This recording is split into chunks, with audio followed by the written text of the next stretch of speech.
পায়ে পাড়া দিয়ে লাগবো না, আমরা আমাদের সুস্থ রাজনীতি করব, কিন্তু কেউ যদি বেশি করে একদম ছাড় দেওয়ার কোনো সুযোগ নেই। একদম। নামাজ পড়তে গেছিল নামাজের আগে তোমার কাছে কি ছিল? ওই যে একটা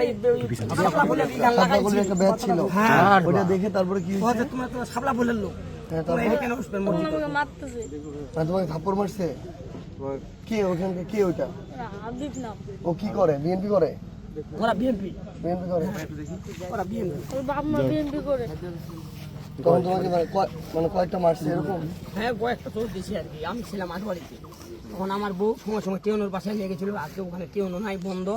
আমি আর কি রাস্তায় লাগাই পাইছি, তখন আর কি বাড়ি আসলাম, ঘুরে আসি।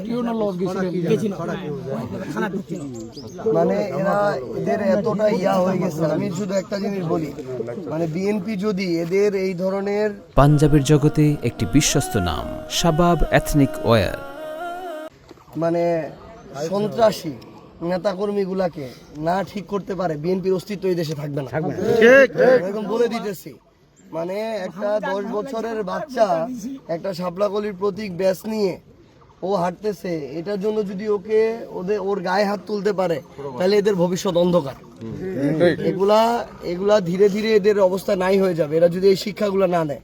পায়ে পাড়া দিয়ে আমরা কারোর সাথে লাগতে যাবো না, কিন্তু এইরকম কার্যক্রম যদি করে, একটা 7-8-10 বছরের ছেলে একটা শাপলাকলির ইয়া নিয়ে ঘুরতেছে, ওকে ওরা পিটাইতে দ্বিধা করে না, ওকে ওরা থাপড়াইতেছে।